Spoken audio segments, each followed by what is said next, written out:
cuando viene el Espíritu Santo. De eso vamos a hablar en nuestro día 241 de nuestro reto Lee la Biblia este año.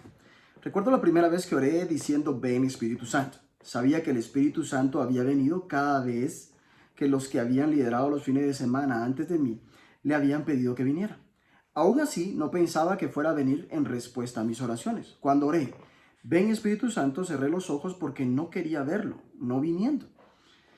Al abrirlos, lo que contemplé fue asombroso. El Espíritu Santo había venido de una manera poderosa, la gente se llenaba de él, estaba cambiando sus vidas. Ese era el ministerio del Espíritu Santo y por eso casi en todos nuestros servicios oramos diciendo, ven Espíritu Santo. Siempre intentamos dejar tiempo para ministrar, interceder por la gente, para que el Espíritu Santo nos ministre. Es frecuente que asociemos la palabra ministerio con el liderazgo, ya sea el de los ministros del gobierno o el de los ministros de la iglesia. De hecho, el verdadero significado de esta palabra es servir. Los políticos están llamados a servir a sus países y los pastores están llamados a servir a la iglesia. Los doctores que administran tratamientos a sus pacientes están llamados a servir a los enfermos y a los agonizantes. El Espíritu Santo nos ministra, trae una autoridad mayor que la de ningún político, una consolación más profunda que la de ningún pastor y una sanación más maravillosa que la de ningún doctor. Dios nos ministra en las partes más profundas de nuestra vida por el Espíritu Santo. El apóstol Pablo habla del ministerio del Espíritu en 2 Corintios 3:8. John Wimber define este tipo de ministerio como el encuentro de las necesidades de los demás con los recursos de Dios. Lo maravilloso es que este tipo de ministerio está disponible para todos nosotros. Salmo 104, versículos 1 al 18. Bendice alma mía a Jehová. Jehová Dios mío, mucho te has engrandecido. Te has vestido de gloria y de magnificencia. El que se cubre de luz como de vestidura, que extiende los cielos como una cortina, que establece sus aposentos entre las aguas, el que pone las nubes por su carroza, el que anda sobre las alas del viento, el que hace a los vientos sus mensajeros y a las flamas de fuego sus ministros. Él fundó la tierra sobre sus cimientos, no será jamás removida.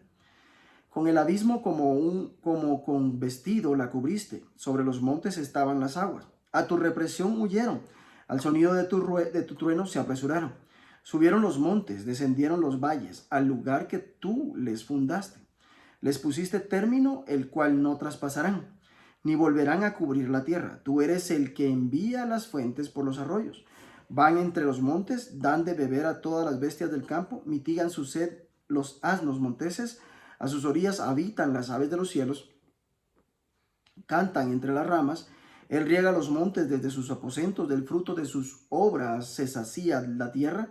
Él hace producir el heno para las bestias y la hierba para el servicio del hombre, sacando el pan de la tierra y el vino que alegra el corazón del hombre, el aceite que hace brillar el rostro y el pan que sustenta la vida del hombre. Se llenan de savia los árboles de Jehová, los cedros del Líbano que él plantó.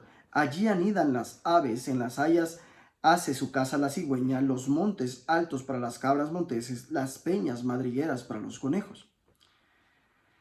Salmo 104 nos está hablando acerca del ministerio de viento y llamas de fuego. Este es un salmo maravilloso alabando a Dios por su creación entera. Todo lo que Dios ha creado es bueno. Me encanta el hecho de que además del aceite que hace brillar el rostro y el pan que sustenta la vida, Él ha hecho el vino que alegra el corazón. Por supuesto, como todo buen don de parte de Dios, puede ser objeto de abuso. La Biblia nos advierte muchas veces en contra de la embriaguez, pero el vino, como el aceite y el pan, es algo dado por Dios para nuestro disfrute y para alegrar el corazón de los seres humanos. Anteriormente el salmista dice, haces de los vientos tus mensajeros y de las llamas de fuego tus servidores. La palabra para servidores puede ser traducida como ministros. Este pasaje es un telón de fondo fascinante del Antiguo Testamento para la narración del día de Pentecostés. Cuando el Espíritu Santo vino, escucharon un ruido como el de una violenta ráfaga de viento y vieron unas lenguas, llamas como de fuego que se repartieron y se posaron sobre cada uno de ellos. Hechos 2, versículos 2 al 4. El viento y las llamas de fuego son los ministros de Dios, simbolizan el poder, la pasión y la pureza de Dios. Cuando oramos, ven Espíritu Santo, estamos esperando que Dios envíe el viento y el fuego del Espíritu Santo para que sean poderosos y cambien vidas.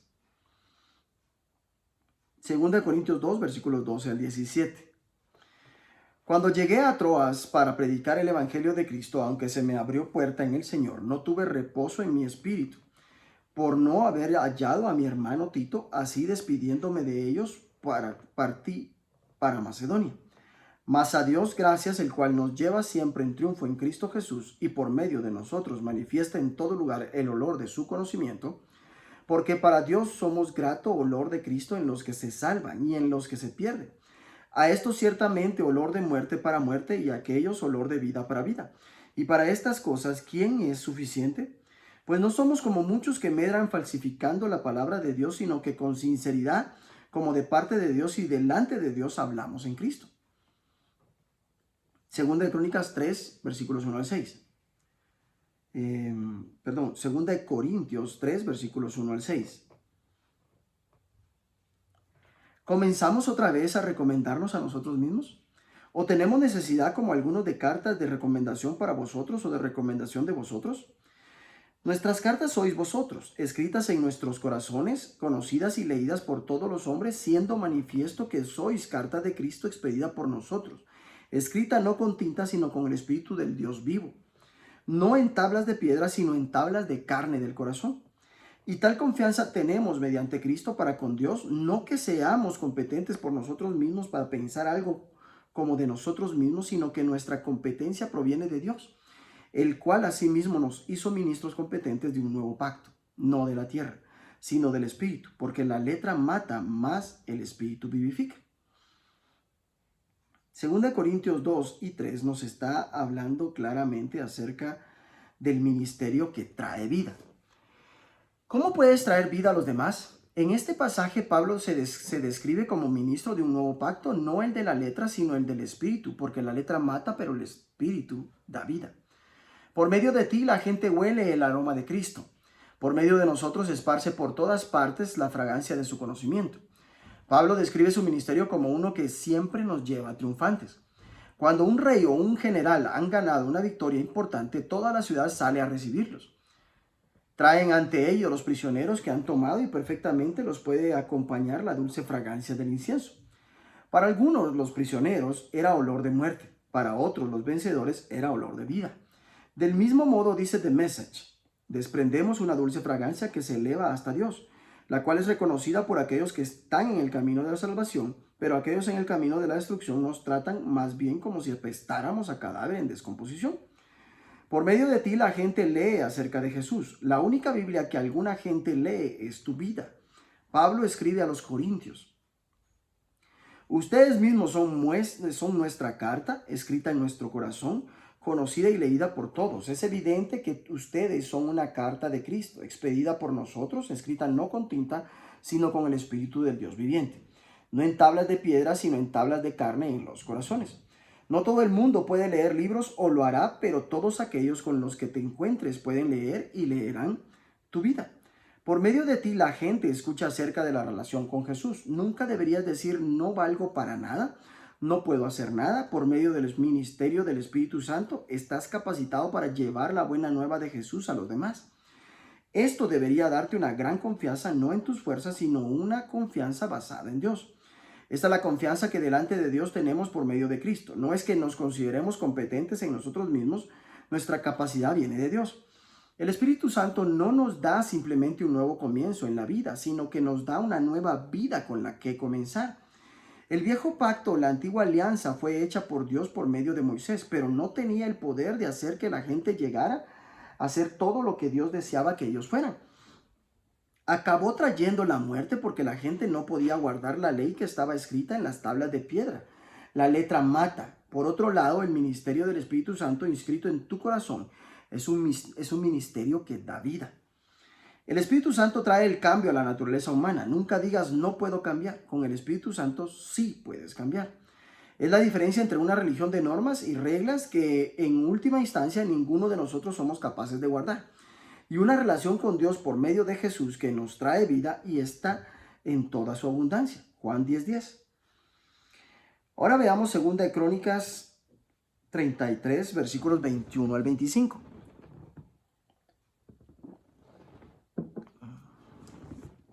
De 22 años era Amón cuando comenzó a reinar y 2 años reinó en Jerusalén.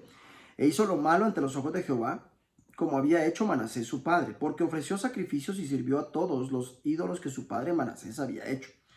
Pero nunca se humilló delante de Jehová como se humilló Manasés su padre. Antes bien aumentó el pecado y conspiraron contra él sus siervos y lo mataron en su casa. Mas el pueblo de la tierra mató a todos los que habían conspirado contra el rey Amón. Y el pueblo de la tierra puso por rey en su lugar a Josías, su hijo. Segunda de Crónicas 34. Reinado de Josías. De 8 años era Josías cuando comenzó a reinar, y 31 años reinó en Jerusalén. Este hizo lo recto ante los ojos de Jehová y anduvo en los caminos de David su padre, sin apartarse a la derecha ni a la izquierda. Reformas de Josías. A los 8 años de su reinado, siendo aún muchacho, comenzó a buscar al Dios de David su padre, y a los 12 años comenzó a limpiar a Judá y a Jerusalén de los lugares altos, imágenes de acera, esculturas e imágenes fundidas. Y derribaron delante de él los altares de los Baales, e hizo pedazos las imágenes del sol que estaban puestas encima. Despedazó también las imágenes de acera, las esculturas y estatuas fundidas, y las desmenuzó y esparció el polvo sobre los sepulcros de los que les habían ofrecido sacrificio. Quemó además los huesos de los sacerdotes sobre sus altares y limpió a Judá y a Jerusalén. Lo mismo hizo en las ciudades de Manasés, Efraín, Simeón y hasta Neftalí, y en los lugares asolados alrededor. Y cuando hubo derribado los altares y las imágenes de acera, y quebrado y desmenuzado las esculturas, y destruido todos los ídolos por toda la tierra de Israel, volvió a Jerusalén. Hallazgos del libro de la ley. A los 18 años de su reinado, después de haber limpiado la tierra y la casa, envió a Safán, hijo de Azalía, a Maasías, gobernador de la ciudad, y a Joá, hijo de Joacás, canciller, para que reparasen la casa de Jehová su Dios. Vinieron estos al sumo sacerdote Hilcías y dieron el dinero que había sido traído a la casa de Jehová, que los levitas que guardaban la puerta habían recogido de mano de Manasés y de Efraín, y de todo el remanente de Israel, de todo Judá y Benjamín, y de los habitantes de Jerusalén, y lo entregaron en mano de los que hacían la obra, que eran mayordomos en la casa de Jehová, los cuales lo daban a los que hacían la obra y trabajaban en la casa de Jehová, para reparar y restaurar el templo. Daban asimismo a los carpinteros y canteros para que comprasen piedra de cantería y madera para los armazones y para la entabladura de los edificios que habían destruido los reyes de Judá. Y estos hombres procedían con fidelidad en la obra, y eran sus mayordomos Jaat y Abdías, levitas de los hijos de Merari, y Zacarías y Mesulam de los hijos de Coat, para que activasen la obra, y de los levitas todos los entendidos en instrumentos de música. También velaban sobre los cargadores y eran mayordomos de los que se ocupaban en cualquier clase de obra, y de los levitas había escribas, gobernadores y porteros. Y al sacar el dinero que había sido traído a la casa de Jehová, el sacerdote Hilcías halló el libro de la ley de Jehová dada por medio de Moisés. Y dando cuentas, Hilcías dijo al escriba Safán: yo he hallado el libro de la ley en la casa de Jehová. Y dio Hilcías el libro a Safán, y Safán lo llevó al rey y le contó el asunto, diciendo: tus siervos han cumplido todo lo que les fue encomendado, han reunido el dinero que se halló en la casa de Jehová, y lo han entregado en mano de los encargados y en mano de los que hacen la obra. Además de esto, declaró el escriba Safán al rey, diciendo: el sacerdote Hilcías me dio un libro. Y leyó Safán en él delante del rey. Luego que el rey oyó las palabras de la ley, rasgó sus vestidos y mandó a Hilcías y a Ahicam, hijo de Safán, y a Abdón, hijo de Micaía, y a Safán, escriba, y a Asaías, siervo del rey, diciendo: andad, consultad a Jehová por mí y por el remanente de Israel y de Judá, acerca de las palabras del libro que se ha hallado. Porque grande es la ira de Jehová que ha caído sobre nosotros, por cuanto nuestros padres no guardaron la palabra de Jehová para hacer conforme a todo lo que está escrito en este libro. Entonces Hilcías y los del rey fueron a Hulda, profetisa, mujer de Salum, hijo de Ticba, hijo de Aras, guarda de las vestiduras, la cual moraba en Jerusalén en el segundo barrio, y le dijeron las palabras antes dichas. Y ella respondió: Jehová, Dios de Israel, ha dicho así: decid al varón que os ha enviado a mí, que así ha dicho Jehová: he aquí yo traigo mal sobre este lugar y sobre los moradores de él todas las maldiciones que están escritas en el libro que leyeron delante del rey de Judá, por cuanto me han dejado y han ofrecido sacrificios a dioses ajenos, provocándome a ira con todas las obras de sus manos. Por tanto, se derramará mi ira sobre este lugar y no se apagará. Mas el rey de Judá, que os ha enviado a consultar a Jehová, así le diréis: Jehová, el Dios de Israel, ha dicho así: por cuanto oíste la palabra del libro y tu corazón se conmovió y te humillaste delante de Dios al oír sus palabras sobre este lugar y sobre sus moradores, y te humillaste delante de mí y rasgaste tus vestidos y lloraste en mi presencia, yo también te he oído, dice Jehová. He aquí que yo te recogeré con tus padres y serás recogido en tu sepulcro en paz, y tus ojos no verán todo el mal que yo traigo sobre este lugar y sobre los moradores de él. Y ellos refirieron al rey la respuesta. Entonces el rey envió y reunió a todos los ancianos de Judá y de Jerusalén, y subió el rey a la casa de Jehová, y con él todos los varones de Judá y los moradores de Jerusalén, los sacerdotes, los levitas y todo el pueblo, desde el mayor hasta el más pequeño, y leyó a oídos de ellos todas las palabras del libro del pacto que había sido hallado en la casa de Jehová. Y estando el rey en pie en su sitio, hizo delante de Jehová pacto de caminar en pos de Jehová y de guardar sus mandamientos, sus testimonios y sus estatutos, con todo su corazón y con toda su alma, poniendo por obra las palabras del pacto que estaban escritas en aquel libro. E hizo que se obligaran a ello todos los que estaban en Jerusalén y en Benjamín. Y los moradores de Jerusalén hicieron conforme al pacto de Dios, del Dios de sus padres. Y quitó Josías todas las abominaciones de toda la tierra y de los hijos de Israel, e hizo que todos los que se hallaban en Israel sirviesen a Jehová su Dios. No se apartaron de en pos de Jehová, el Dios de sus padres, todo el tiempo que él vivió. Segunda de Crónicas 35, versículos 1 al 19. Josías celebró la Pascua a Jehová en Jerusalén y sacrificaron la Pascua a los 14 días del mes primero. Puso también a los sacerdotes en sus oficios y los confirmó en el ministerio de la casa de Jehová. Y dijo a los levitas que enseñaban a todo Israel y que estaban dedicados a Jehová: poned el arca santa en la casa que edificó Salomón, hijo de David, rey de Israel, para que no carguéis más sobre los hombros. Ahora servid a Jehová vuestro Dios y a su pueblo Israel. Preparaos según las familias de vuestros padres por vuestros turnos, como lo ordenaron David, rey de Israel, y Salomón su hijo. Estad en el santuario según la distribución de las familias de vuestros hermanos, los hijos del pueblo, y según la distribución de la familia de los levitas. Sacrificad luego la Pascua, y después de santificaros, preparad a vuestros hermanos para que hagan conforme a la palabra de Jehová dada por medio de Moisés. Y dio el rey Josías a los del pueblo ovejas, corderos y cabritos de los rebaños en número de 30,000 y 3,000 bueyes. Todo para la Pascua, para todos los que se hallaron presentes. Esto de la hacienda del rey. También sus príncipes dieron con liberalidad al pueblo y a los sacerdotes y levitas. Hilcías, Zacarías y Jehiel, oficiales de la casa de Dios, dieron a los sacerdotes para celebrar la Pascua 2,600 ovejas y 300 bueyes. Asimismo, Conanías y Semaías y Natanael, sus hermanos, y Asabías, Jehiel y Josabat, jefes de los levitas, dieron a los levitas para los sacrificios de la Pascua 5,000 ovejas y 500 bueyes. Preparado así el servicio, los sacerdotes se colocaron en sus puestos y asimismo los levitas en sus turnos, conforme al mandamiento del rey. Y sacrificaron la Pascua y esparcían los sacerdotes la sangre recibida de mano de los levitas. Y los levitas desarrollaban las víctimas. Tomaron luego del holocausto para dar conforme a los repartimientos de las familias del pueblo, a fin de que ofreciesen a Jehová según está escrito en el libro de Moisés. Y asimismo tomaron de los bueyes, y asaron la Pascua al fuego conforme a la ordenanza, mas lo que había sido santificado lo cocieron en ollas, en calderos y en sartenes, y lo repartieron rápidamente a todo el pueblo. Después prepararon para ellos mismos y para los sacerdotes, porque los sacerdotes hijos de Aarón estuvieron ocupados hasta la noche en el sacrificio de los holocaustos y de las grosuras. Por tanto, los levitas prepararon para ellos mismos y para los sacerdotes hijos de Aarón. Asimismo, los cantores, hijos de Asaf, estaban en su puesto conforme al mandamiento de David, de Asaf y de Emán, y de Jedutum, vidente del rey. También los porteros estaban a cada puerta, y no era necesario que se apartasen de su ministerio, porque sus hermanos, los levitas, preparaban para ellos.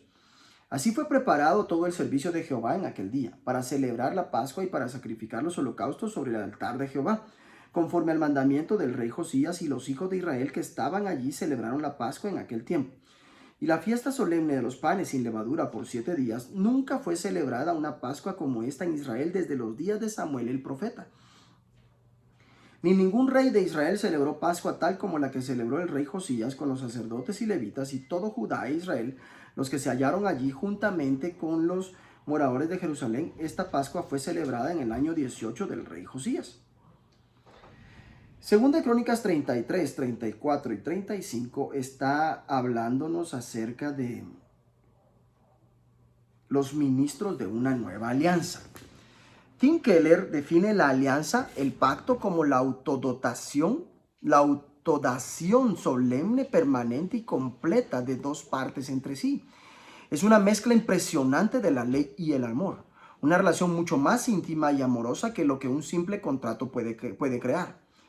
Y aún así, una mucho más duradera y que obliga mucho más de lo que el solo afecto personal podría dar. Pablo escribe que Dios nos ha hecho ministros de su nuevo pacto, poniéndolo en contraste con el antiguo pacto, la antigua alianza.